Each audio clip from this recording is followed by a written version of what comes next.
Hey guys, I know I said I wasn't going to do this again, but circumstances warrant it, I believe. We made a big deal about Liberty at Coastal, that game on Saturday. It may not happen now. There's apparently an outbreak at Liberty, and they're going to make a decision at some point today whether they're not going to play that game. Independently of that, BYU has been in discussions with Coastal to take Liberty's slot in that game if Liberty is unable to go. Obviously, this has all happened after Carla and I taped, so you'll have our original discussion. AJ, however, was able to address this, and he has some interesting thoughts about how this might work and what it might mean for the college football playoff. Um, Enjoy the show, guys.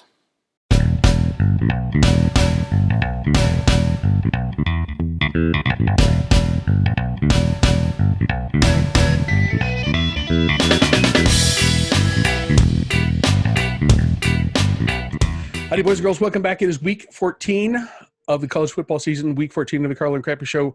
And it's taken until week 14, but my college football season is a freaking mess right now.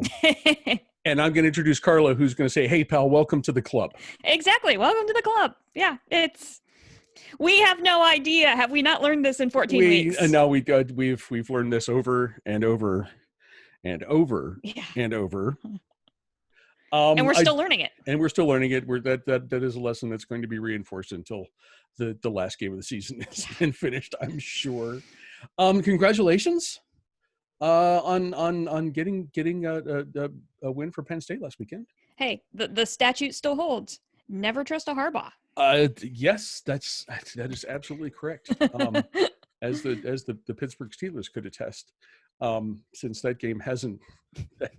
This is like the game I was hyped for when we recorded the show last week. Yes. I'm still hyped for because it hasn't happened yet. I compared it in my newsletter today to like the Thanksgiving leftovers that are getting kind of moldy and turning green.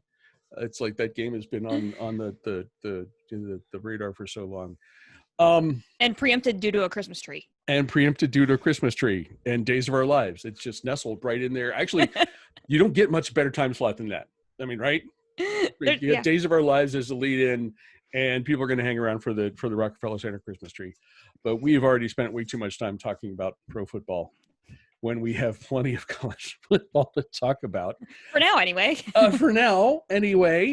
I don't know if there's anything that stuck out from you for last weekend, whether that's making Jimmy even unhappier than he already is, or something else. But what you got? Yeah, I mean, I'm not going to lie. I was real happy to finally put a notch in the W column this week. Yes. But I'm also not going to lie in the fact that I didn't watch much of that game because another game had my entire attention. Okay. A little game that was happening here, actually in Missouri, with a winless Vanderbilt squad. Yes, I was all over the Sarah Fuller bandwagon, and it was remarkable. And as a woman who has worked in sports for a long time, that was a big deal.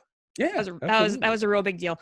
And it's just been announced as of today. Obviously, there's been quite a big. Obviously, another coach that is not getting the benefit of the pandemic doubt is Derek Mason. Yeah, we're putting that thing to rest pretty quickly, huh? Well, but. You could argue that Derek Mason probably stayed a couple years past when he should have. I could argue the same thing for Jimmy. True.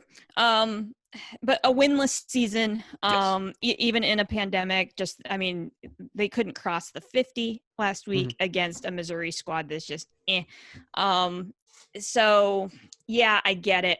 A lot of the thing at Vanderbilt was I think they're kind of waiting to get the rest of their athletic department staff in place before they started hunting down a new head football coach, and now they've got that in place. And yes, somebody actually did it in the right order for once. Who knew? So that's what happened with him. That the performance was just not great, and they had the national spotlight on them, and they couldn't do anything at all on offense. So that probably expedited the process a little bit. But yeah, what an incredible moment. And so, yeah, I had that game. I was watching the Penn State game on my phone, keeping an eye on that score. Penn State was still up, but I was desperately watching, hoping that Sarah was going to get a chance to do anything other than kickoff, which didn't happen. But with news out of Vanderbilt today, Sarah Fuller at the moment right now on Tuesday, December 1st is currently the only kicker listed on the depth chart for Saturday. So she will be kicking again this weekend against Georgia. So I don't know what, I don't know what, she'll probably get a kickoff. Well, she'll get a kickoff for one of the halves, and that might be it again. But at least she's getting another shot, and I think that's a cool story that's going to keep motoring on. I would so love to see, I mean, even just get in the position to, give her a shot at like a 45-yard field goal. Yeah. And really what do you have to lose? You're Vanderbilt, you have nothing to lose. Exactly. The thing that I thought was so cool, and I noticed we talked about this in our chat, that when they were talking about her on game day and showing her in warm-ups, she was doing this weird kind of chopping motion and popping the ball up. And I'm like, that's an interesting thing to be practicing. And right after her second half kickoff, which was a squib that dropped in like at the 35 yard line. Yeah. That we were told that was the plan, and that's why she was rehearsing that. And someone on Twitter said, as it turns out, that's the best executed play that Vandy ran all day. Yeah, that's very true. And interesting, the story keeps evolving. Like we've heard now that, Sarah actually gave the halftime speech, after winning an SEC title just a few days earlier on you guys are too quiet, like, and just trying to get the team fired up. So it's a cool story all the way around. And I'll be anxious to see kind of how it plays out this weekend, even though it doesn't look like, Vandy's probably not going to do great against Georgia, even though Georgia's not, even though we've questioned about Georgia, but yes, it's Vandy.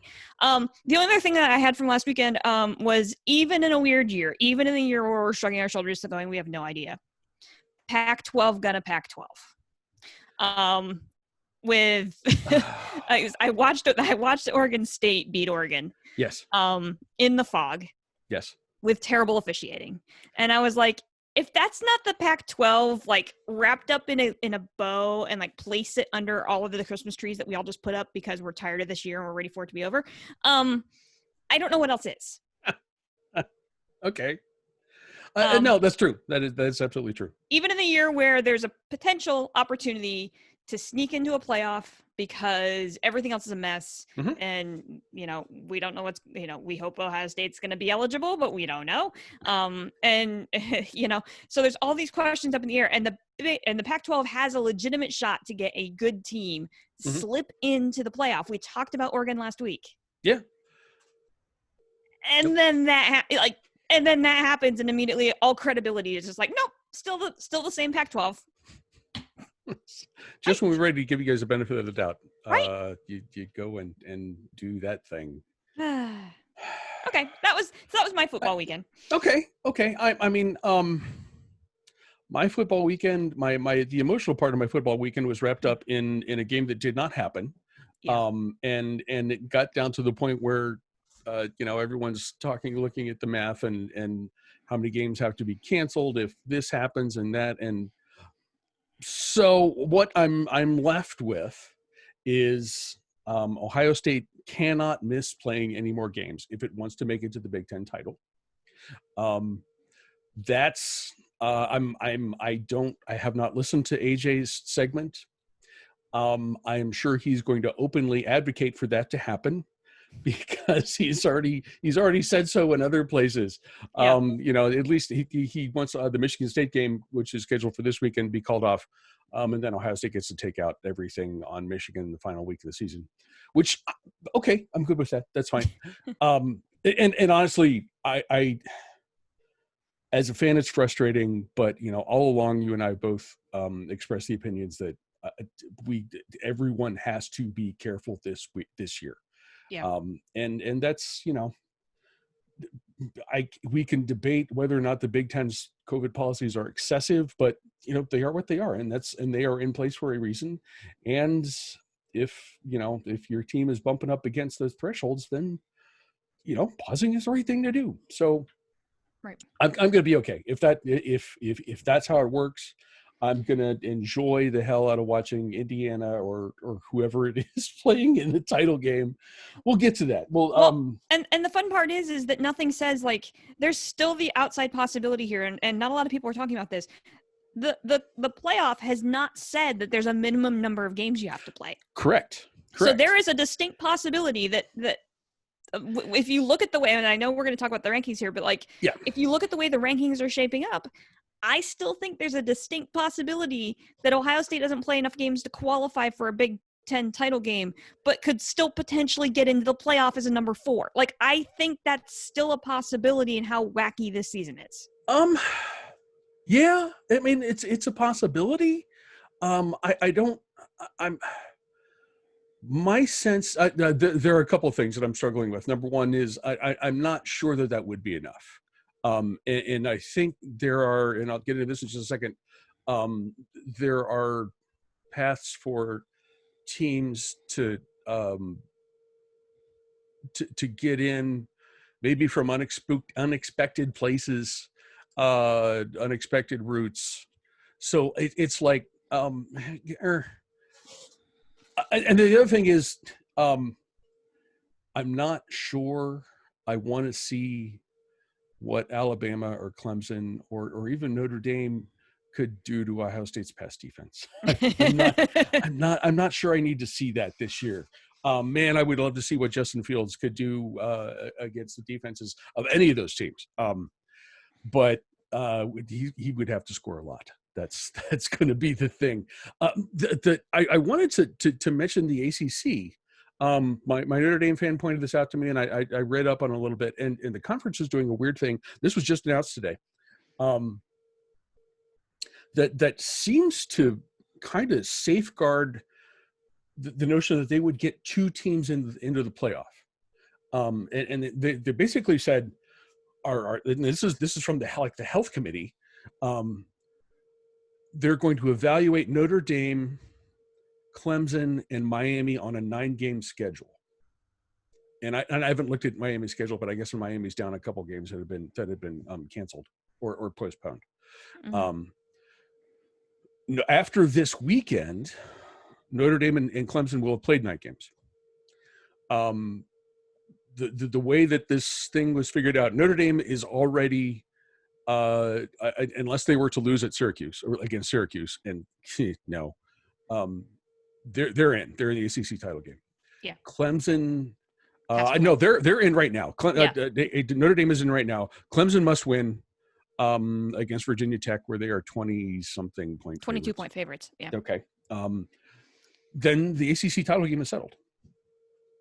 And really, and then this has been a thing, especially Notre Dame looks better and better. I mean, I thought Alabama looked amazing in the Iron Bowl last weekend. Mm. Notre Dame looked almost as good.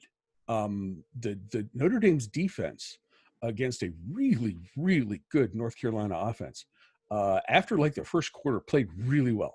Yeah. And basically shut down the Tar Heels. They are meeting eye test after eye test.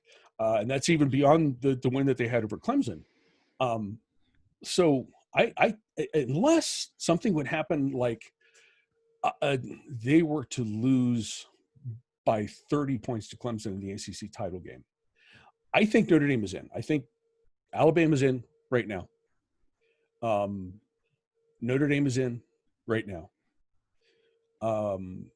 And then, we'll figure out the rest. If Clemson, say Clemson has a narrow win, tight game over Notre Dame in the ACC title game, I think they're both going to be in. Which means then there's one more lonely spot for whoever else can squeak by. That could be Ohio State. If it's not, do you take next up in the Big Ten? I'm not sure you do. Do you take Cincinnati? Do you take Texas A&M? And we'll talk about them later. But, they don't have a chance. They're not going to have a chance to play in the SEC title game. There's just all kinds of interesting stuff that could happen here. And the only definite thing is that that's what AJ wants to happen. Yeah. It wants to be Well, as much confusion as possible. and I that's kind of where my brain is right now too. Is that I would concur that Alabama, Clemson, Notre Dame are the top 3 teams in the country, and they're a neck and shoulders like above where anybody else is right now. They're just playing at a different level, and that 4th spot, you're right, could go a number of different directions. But at the same time, it's like, who would I put there? I don't know. Right? Like there's not a clear favorite right now for who's number 4. Like I don't know. I think Ohio State. I mean, if Ohio State wins out, doesn't agreed. lose any games, wins out, wins the big title game, then yes, that's their spot. But you still got to just see what happens with the schedule. And if something happens with them, who knows? Real quick, this week's we're just going to do the top 10 of the most recent college playoff rankings that were announced earlier this evening. Number 10, Miami. Number 9, Iowa State. The Big 12 squeaks in there. Number 8 is Georgia. Number 7 is Cincinnati. Number 6 is Florida. You figure that's going to be Alabama's opponent in the SEC title game. Right. Number 5 is Texas A&M. Number 4 is Ohio State. 3, Clemson. 2, Notre Dame. Number 1, Alabama. Does that sound about right to you? It does. I'm happy finally my beef over Iowa State being ranked lower than Oklahoma has since been resolved. Thank you very much, committee.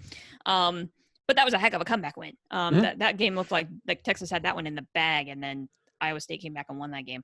The biggest note that I had here, because I'm going to bring it up later, is top 7 were unchanged, which is not unexpected.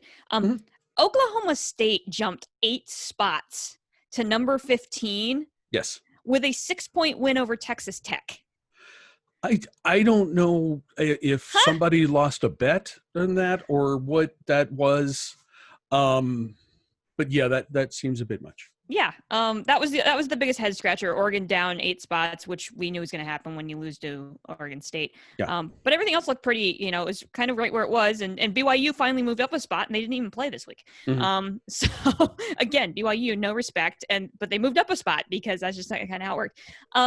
Yeah, I mean, everything else is it is what it is right now. But everything else, nothing really kind of caught my eye. It was just that Oklahoma State going, huh? Should BYU be in the top 10 somewhere? The way this keeps kind of shaking itself out, I would like to see BYU end the season in the top 10. I don't know if they're there yet, but I think there's some possibility for some shifting here. Potentially if you have an Alabama-Florida SEC title game and that pushes Florida down a little bit. Yeah. If Texas A&M takes a loss at some point, I think there's some possibility here. I would like to see BYU. I think BYU is deserving of a top 10 spot. But I think they need a little bit of help with some of these other teams that are just kind of, can I say they're a mediocre top 10 team? Because that's what it feels like. It feels like we have like this like mediocre kind of top 10 that isn't really sorting itself out. And so there needs to be some clearer definition in the last couple weeks. And I'm not sure we're ever going to get that. That's just the way the season is. I mean, I look at, and I know you're happy to see Iowa State where they are. But I look at Miami, I look at Iowa State, and I think BYU could beat them. Yeah. I think pretty solidly. Well, I'm happy to see Iowa State ranked ahead of Oklahoma.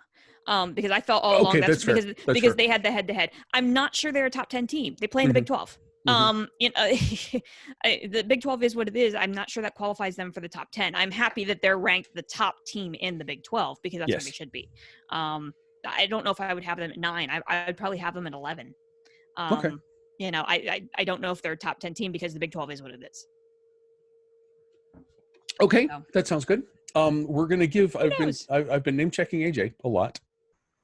We're going to let AJ tell you what he thinks about this week's games and whatever else is on his mind. He may tell you that Coastal Carolina is going to end up playing BYU in the title game. I don't know.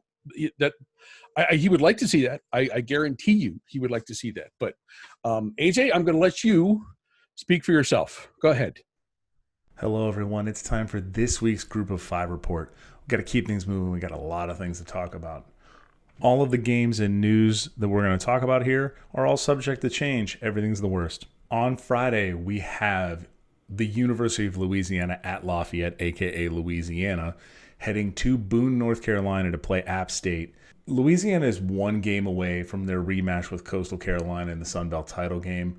App State is at home in the cold rain. This is going to be an absolute bruiser of a game. App State's favored by 2.5. Over-under is 52. It would be super cool to see Louisiana enter the title game just to play Coastal again. That game was awesome, and Coastal pulled away with a 3-point win. So it's not a blowout and a revenge game. This is going to be very, very good. I hope to see Louisiana win this game. Would not be surprised to see App State pull a bit of an upset here, even though they are favored. We need to talk through the AAC championship picture. We haven't talked a lot about the AAC this year, mostly because Cincinnati is absolutely wrecking people, and they seem to be pretty well set to be the AAC champion. But we need to talk about the title game. Right now, Cincinnati is 6-0. Tulsa in the conference is 5-0, and Memphis is 4-2. Tulsa and Memphis still have 2 games left to play. Cincinnati's locked in. They have one more game left, even if they lose it, which I don't expect them to. But even if they lose that game, they are still going to the AAC title game. Memphis can get into the title game if Tulsa loses out. They have to play Navy this week, and we'll talk about that in a second, and Cincinnati next week. Memphis has Tulane and Houston. If Memphis wins out, Memphis is in. Tulsa loses out, Memphis is in. If Tulsa wins either game, they're in. So let's get into these games real quick. At noon, Memphis at Tulane. Tulane favored by 1.5, over under 63. Memphis is super mortal this year. They've beaten UCF, but everybody else has been a bit of a shootout, close games, even teams that they should have definitely beaten easily. They have not. They just don't beat mediocre or bad teams convincingly. Tulane's real feisty, and they have every ability to dash Memphis's title game hopes. 3:30, Tulsa at Navy. Tulsa's favored by 12, over-unders 49.5. Tulsa has a horseshoe jammed where the sun does not shine. They've had a Hail Mary to send it to OT against Tulane. They had SMU falling apart completely at halftime. They got calls where they shouldn't have against ECU. I think Tulsa is slightly overrated, but if you can't be good, be lucky.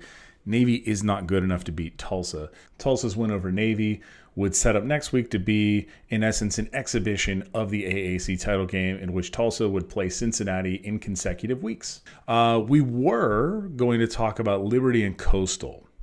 However, I'm recording this right now at 10 o'clock on Wednesday night, and Liberty is reported to have a ton of COVID issues. I'm seeing from Bruce Feldman that Liberty will make a determination Thursday morning, so hopefully by the time you hear this, there will be a determination on this. Hugh Freeze has been without a defensive staff all week. There's one guy on that side of the ball that's not tied up in COVID issues. Their quarterback, Malik Willis, who's been fantastic all year, has tested positive and is out versus Coastal Carolina. As of right now, the game is still Liberty and Coastal. Liberty is not part of a conference. They are an independent, which means no conference can tell them you're not playing. So this is the very fun part of FBS independence this year. They're basically, it's them and BYU are the only, and UMass, but we don't even need to bother with them. It's basically BYU and Liberty is the only two real independents. Notre Dame's an independent, but they're playing, in essence, an AAC or an ACC schedule, excuse me. So this is a mess right now, but there's a silver lining to this. If Liberty cancels the game, which they should, BYU is apparently on deck and ready to play Coastal Carolina, which is amazing because we need to talk about the fact that the Group of Five, this is the year that the Group of Five should get a shot in the playoff. This year is weird. We have a lot of really, really good Group of Five teams. We have a okay top four. You have Alabama at the tippity top. You have Notre Dame right there at number 2. And then you have a 3 and 4 that, sure, Ohio State, great, whatever. Your secondary is just purely garbage. And you cannot get onto the field to play games because of your own COVID issues and other COVID issues inside of the conference. So you've played like 4 games. Clemson needs to beat Notre Dame in order to get in the playoff, in my opinion. Otherwise, they just had a bad time, and they had a COVID issue with Trevor Lawrence at the wrong time. But BYU and Coastal and Cincinnati have all played lights out football this year. Cincinnati is easily one of the top 4 teams in the country. BYU is one of the top 4 teams in the country. You could make convincing arguments regardless on those sorts of things.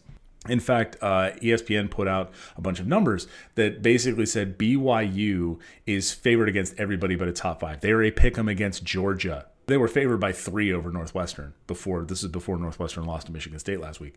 So they have a very, very good team. What I want to see is BYU and Coastal, because this would, in essence, solidify and give BYU a top 25 win.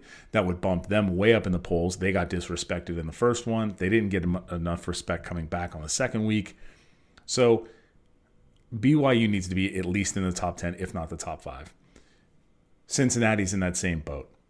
We need to get the group of 5 into the playoffs. So Liberty, you got to do the right thing. Cancel your game. Give me BYU and Coastal. Then give me BYU and Cincinnati. And then put the winner of these games into the playoff. Thank you. At 4 o'clock, we've got San Jose State at Hawaii. Hawaii got a huge win last week at home against an undefeated Nevada. I'd like to see them keep it going against San Jose State. San Jose State's game against Boise got canceled, so that keeps them undefeated. And with a ton of COVID restrictions in the Bay Area, San Jose State's not going to be able to play a home game for the rest of the year. They're just not allowed anymore. Same thing with the San Francisco 49ers, the San Jose Sharks. It is not just San Jose State themselves. It is anybody in Santa Clara County. Their practice time's limited. They're going to be a team on the road. Meanwhile, Hawaii is surging. So I expect Hawaii to get a win here. And finally, to tuck you into bed, Fresno State at Nevada. Nevada struggled last week against Hawaii. They're coming home and they're facing an okay Fresno team. Fresno's had a number of games canceled due to COVID. They may have another one canceled due to COVID with this one. But Nevada should cruise here. This year is weird. I'm very happy and thankful that we did get college football this year.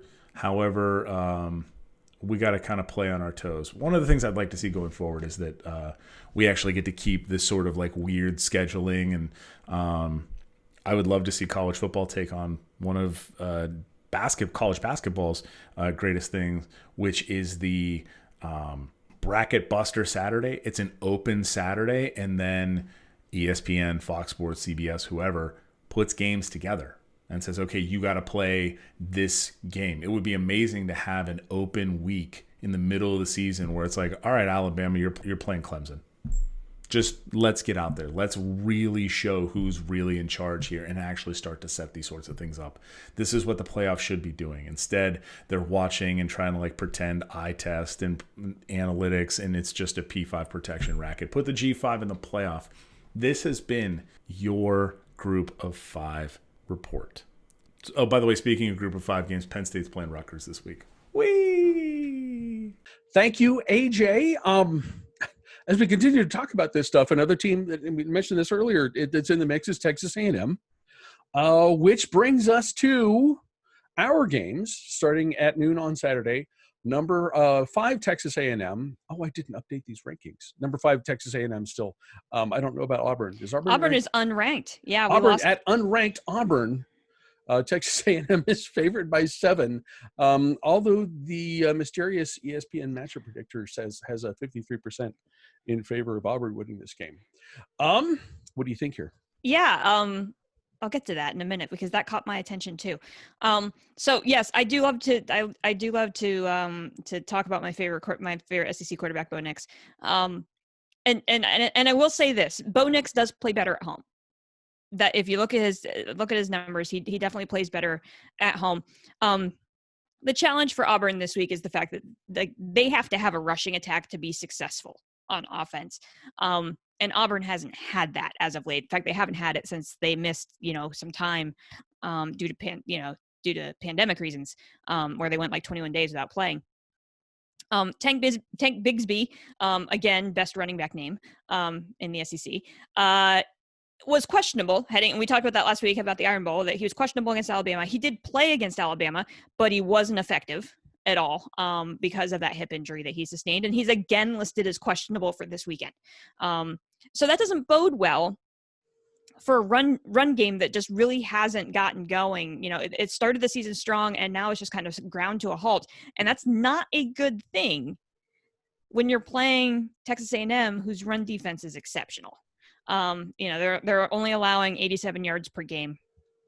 It's just really not a good recipe for trying to get a ground game reestablished for Auburn. So why is Auburn only a 7-point underdog and favored to win on ESPN's predictor?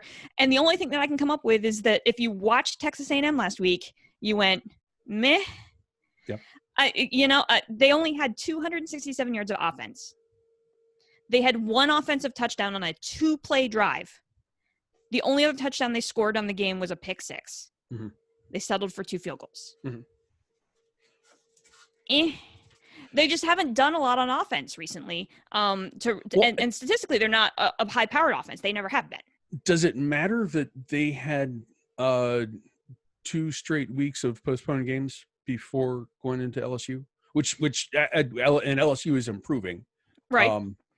But I would give them a little benefit of the doubt for that reason. There's got to be some rust. Well, and that's the same problem Auburn had. Yeah, Auburn lost 2 straight weeks heading into the Iron Bowl. It's so. There's just lots of question marks about Texas A&M on offense, just not really kind of being able to really do anything offensively. Now, if there's good news for Texas A&M, it's the Auburn defense really isn't great against the run, and they're kind of banged up. Now they're facing Isaiah Spiller, who's one of the top backs in the nation, averaging 112 yards per game on the ground.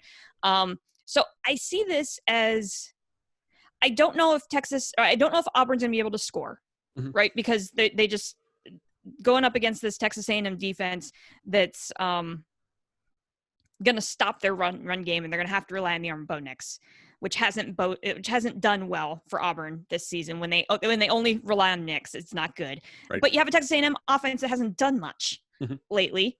So I'm going to take the team that has the better track record at this point and say Texas A&M wins this game, but by God, take the under.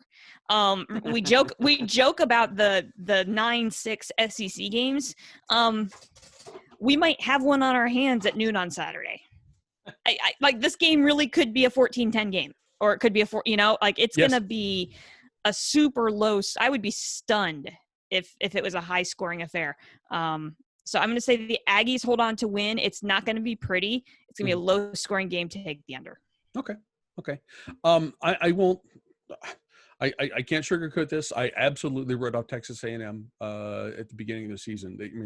They struggled to beat Vandy, the same Vandy that we were just talking about that couldn't move the ball even against Missouri. Got thumped by Alabama in week 2. There's no shame in that, but that combination is like, Texas A&M, okay, but no big deal. Don't need to worry about them. And I was probably wrong. I discounted Texas A&M's defense, certainly the run game, and then Kellen Mond. He's not Mac Jones. He's not gonna rack up those numbers, but he's consistently makes good decisions. He takes good care of the ball. Looking at his numbers compared to Bo Nix, and this is just off the top of my head. I don't have them the numbers right in front of me, but they're pretty even. Yeah. Except Nix has about twice as many interceptions, and that's a senior quarterback versus a sophomore quarterback, right? Right. I think Nix certainly has his upside. I know I've talked with him. We've talked about him a bunch this season. But if you're just making comparison between a senior and a sophomore, that's there it is.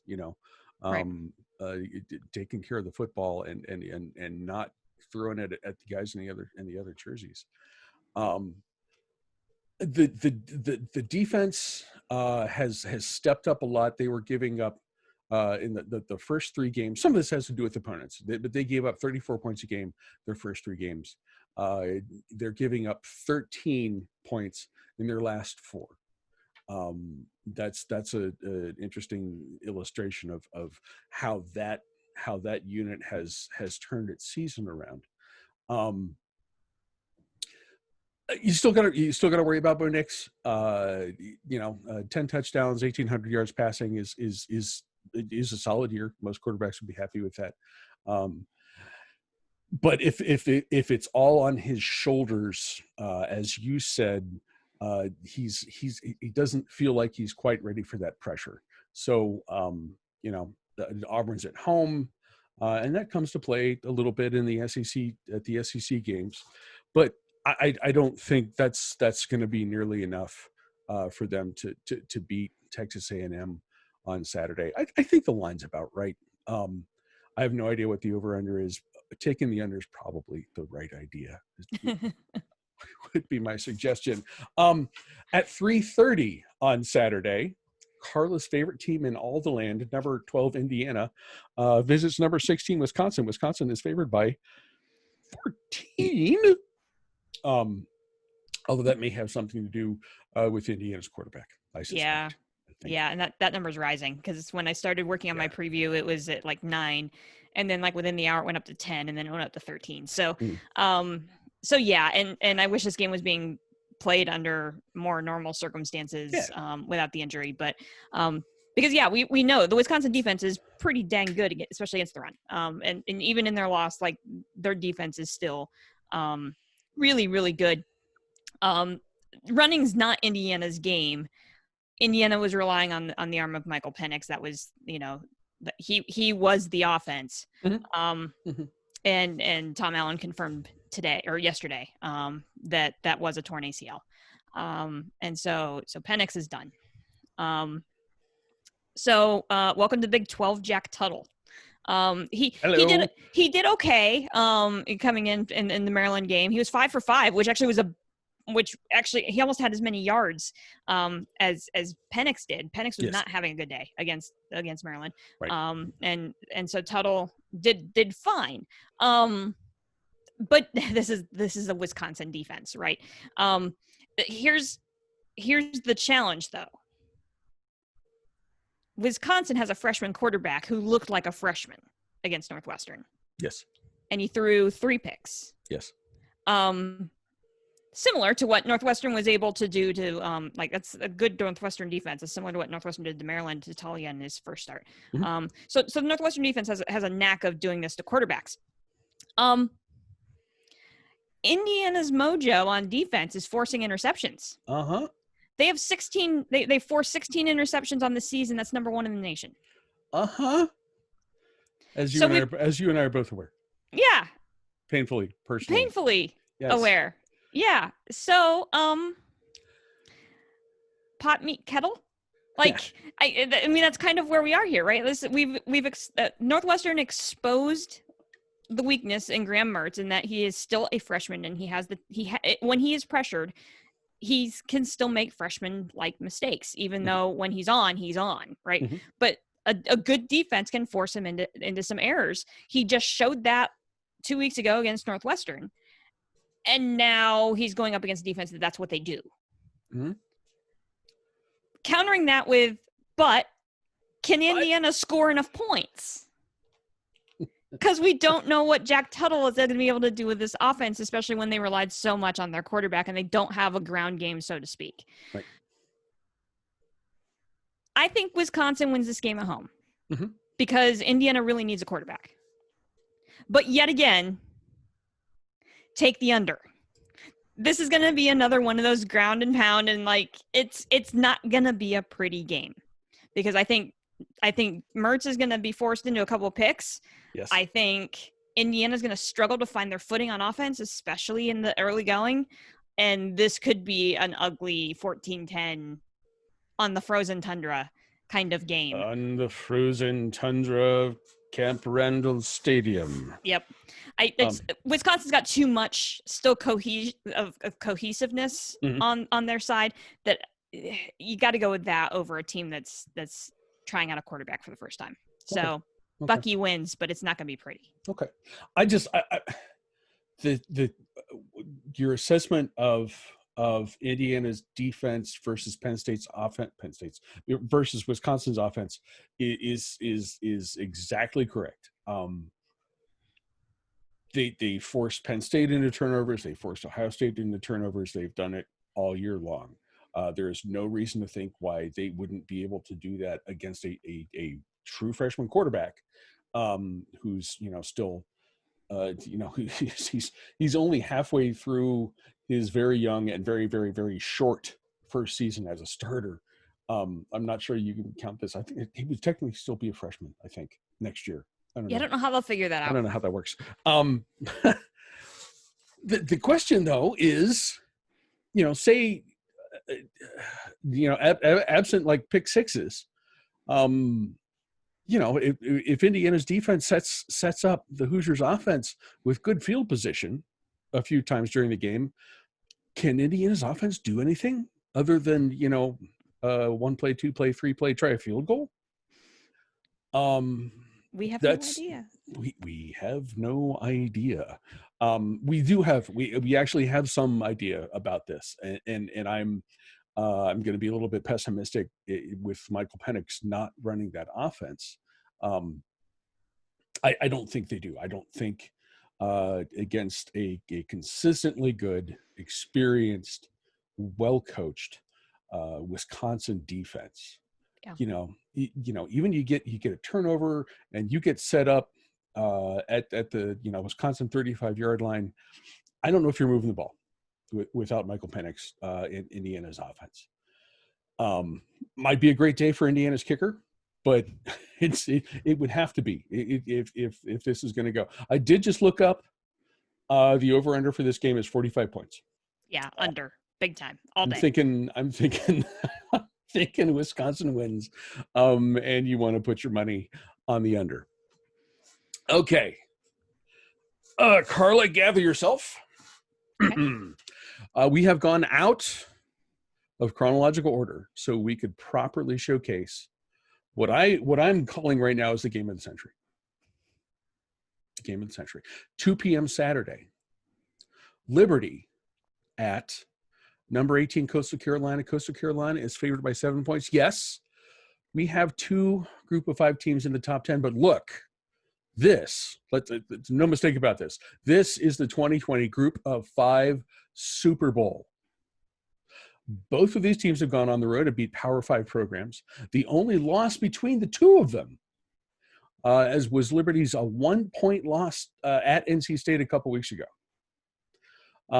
These are good teams. This is going to be an awesome game on the teal in whatever, I don't even know where Coastal Carolina is. Somewhere on the coast, I think. Of Carolina? Of South Carolina is what I'm guessing. Carla, while you're talking, I'm going to look that up. Okay, you go do that. So I did some keys to the game here because let's be real. We've been talking about Coastal Carolina a lot, just kind of in passing through the season about how Coastal Carolina is the team we all need this year because we need the feel-good story. Let's go Chickens. Go Chickens, right? We've been finishing our shows every week saying go Chickens. And so I kind of set my notes up here with how does Coastal Carolina win this game? So the goal for Coastal here is really, really simple. But it's not simple, but it is simple. Stop Malik Willis. Period. That's it. That's the goal. Malik you mean Willis, the guy who leads Liberty in passing and rushing. And has 30 combined touchdowns on the year, okay, right? Yeah. And so the reason why I say that is, big time programs haven't figured out how to do that yet, right? So that's why I say it's easy, it's simple, but it's also not so simple, right? Malik Willis is a one-man machine on that offense. I wrote down the stats. These are ridiculous. He has over 2,000 yards passing and 20 touchdowns in the air. Just over 800 yards rushing and 10 touchdowns on the ground. He's the epitome of a dual threat quarterback. Not very many people have figured out how to stop him, including, I would even argue, NC State, because they had to eke out that win. So you're looking at some, yes. You're looking at some really big time programs, Syracuse, Virginia Tech, and heck, I even threw in Western Kentucky because they play in Conference USA. Those and NC State, those are all Power 5 and a stronger group of 5 opponents that just have not figured that out. Offensively, Coastal needs to run a balanced attack because that's their mojo is to be as balanced as possible behind Grayson McCall's arm and CJ Marable in the run game. Challenge there being Liberty ranks number 9 in the country in total defense. Mm-hmm. I didn't misspeak there. Mm-hmm. Liberty is the number 9 total defense in the country. Coastal is the number 15 total defense in the country. Still good. Good, darn good for a group of 5 team, right? I Yeah. mean, so I was like, okay, so what's the difference here? If you look at them statistically, they're pretty equal all the way down the board, right? They're putting up about the same offensive numbers. Defensively, Coastal's given up a few more yards on defense, but I mean, there's a lot of similarities there. And if you look at them statistically, here's what I think the difference in the game is, and it comes back to what we were just talking about with Indiana, and that is turnovers. Can Coastal force Malik Willis into making some mistakes? Coastal is number 20 in the nation in turnover margin. They've forced 17 turnovers, 6 fumbles, 11 picks. Okay. I think that has to be the difference in this game if Coastal wants to stay undefeated, because they're going to be playing a Liberty team. This is their final game. So this is the Super Bowl for Liberty. Yes. You know, and Coastal's got one more game against Troy, a game that got postponed from earlier in the year. They play next week. So they've got one more game. It's going to be a motivated Liberty team. Figure out a way to slow down Malik Willis and stay balanced on offense, and that's how Coastal wins this game. But yet 2 really good defenses going at it again. Stop me if you've heard this before. Wait, let me guess. This is going to be betting advice. It is. Okay. Coastal Carolina wins at home, stays undefeated. Go Chickens. Take the under. Take the under for the 3rd straight game. Okay, so now I gotta look and see what the under actually is. It was like 50 something. Oh God, it's 57. Yeah. Yeah, that doesn't sound right. No, take the under. Okay, take the under. I struggle with this one. I mean, the standout guy is Willis, certainly. And if you can, you know, I guess you try to make him one-dimensional. Take one thing or the other away, and try to slow down the Flames that way. But as I'm looking at this, I mean, just the basic statistics are almost identical. Yeah. It's kind of weird how close they are, and in every category. So I'm trying to figure out stuff that might make a difference in a situation like this. Liberty is, as an independent, has had to put together a different schedule while the Chickens are, locked into their Fun Belt thing. So I think Liberty's probably had a slightly tougher schedule. You look at coaches, Hugh Freeze, successful guy in the SEC, although, with some behavioral challenges. The Chickens, Jamie Chadwell, who is a former quarterback, by the way. And if you didn't think that when you heard me say his name, you're not paying attention. He's ethically challenged at his previous job in the FCS, but he was also coach of the year several years. I don't know how they're obviously both talented coaches. I'll give Hugh Freeze a slight advantage for having done it at consistently at the big boy level for a while. It actually, I think, might come down to a couple things like this, and I think this is we've talked about the fact that there really isn't a big home field advantage this year because of attendance restrictions. Although, as I mentioned earlier in the show, at the Southern schools that is less of an issue because they seem to let more people in than they let more people in. And they probably should. Yeah. Yes. There's that in Brooks Stadium, which is about 10 miles from, maybe not even 10 miles from Myrtle Beach. Just so it is coastal, in fact, and in Southern Carolina. So we've confirmed both of those things. Game day is going to be there. Yeah. First time ever. That is a lot of buzz for an undefeated team that wasn't even playing in D1 in the FBS until 4 years ago. That's an advantage. And then, and I say this as someone who has always been a fan of the blue turf of Boise. I love that teal field. I really do. And those final intangible things, home field advantage, game day, that excitement, and a teal field, that's going to put the Chanticleers on top on Saturday. And take the under. Go chickens. Boys and girls, you can hear the Carla and Crappy Show on Apple Podcasts, Spotify, all of the other podcast hosting services. You can watch us on YouTube and on the show's Facebook page. If you like us, please subscribe, rate, and review. If you don't, mind your own damn business. Be sure to come back next week when we will see how wrong we were once again. Carla, do you have any final thoughts? It's Alabama at LSU week. Meh. Man, right? I wish there was a reason to be excited about that. Right? Yeah. No, there's not. So I have two other notes. First thing is, remember at the top of the show how I said that Oklahoma State rose 8 spots, number 15, with a 6-point win over Texas Tech, and I went, Yes. huh? Yes. Oklahoma State at TCU, and Oklahoma State is only favored by 2.5. Okay. On the road. That might be one to take the over. That might be one to take the over, and I also think it's one that TCU can win. Yeah. So keep an eye on that one. And then just for funsies, Stanford at number 22, Washington, 4 p.m. Eastern on Fox. Washington should win this game. Mm-hmm. Hey, this is the first time all year we've gotten to talk about the possibility that the Stanford postulate still exists. Go tree. Go tree, right? Tree should win this. Yeah, nice tree. I like that tree. Tree should win. If the Stanford postulate holds, this is a game that Stanford's not supposed to win this game. Go tree. And I think this is one of the games that Stanford had to move because the county banned contact sports for a few weeks. Yeah, so they're at Washington Stanford, now. Yeah.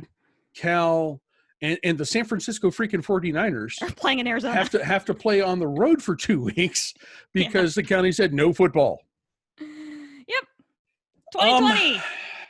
Oh man, it just gets better and better. My final thought. On Saturday afternoon in Athens, Ohio, the Ohio Bobcats will shock the world when they hold Buffalo's Jared Patterson to under 300 yards rushing. Why isn't Jared Patterson in the Heisman?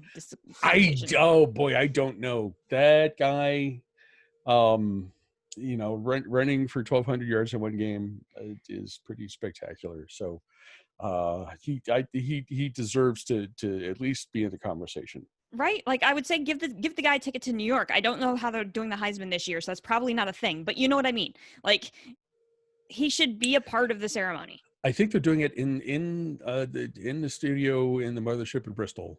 Oh, okay. But so I assume that the finalists aren't going to actually travel anywhere. But yeah, make him a finalist. Make him a finalist. It can't be like if he. I don't know what I'd be more disappointed about: the fact that Jared Patterson is not a Heisman finalist, or the fact that the Maui Invitational is being played in Asheville. But even more disappointing is the fact that the Maui Invitational is no longer sponsored by Maui Gym. It is no longer the Maui Gym Maui Invitational. And that crushes me. I didn't know that last part. I mean, I love Asheville. I it's fun, but just make it the Asheville Invitational. Yeah, so it's the Camping World Maui Invitational in Asheville, North Carolina. Bill Walton has been posting pictures on his Instagram of him pretending he's staying in a camper in Asheville, and I'm looking out the window at the snow that's falling in Pittsburgh. And I'm thinking, dude, you are not camping in Asheville in the mountains on this evening. You are not. I'm sorry. The two of the ESPN announcers, they were calling the game remotely. They weren't even there. It was one of the runner-up games. It very well could be that Bill is sleeping in a camper in his front yard in San Diego, and or nobody told him he went to Maui. That would be the most 2020 thing ever. That would be spectacular. Just like all of the games that we're going to be watching and all the games that you're going to be watching, because college football is absolutely the best thing going, even in the weirdest year ever. Yes. Guys, thank you very much for watching us. Once again, enjoy the Group of Five Super Bowl. Yes. Enjoy me suffering to hope that Ohio State gets a game in this weekend. Enjoy all of that stuff, and be sure to come back here next week. Carla, cheers to you. Cheers, beat Rutgers. Go Chickens. Go Chickens. Thank you, guys. Be sure to check us again next week.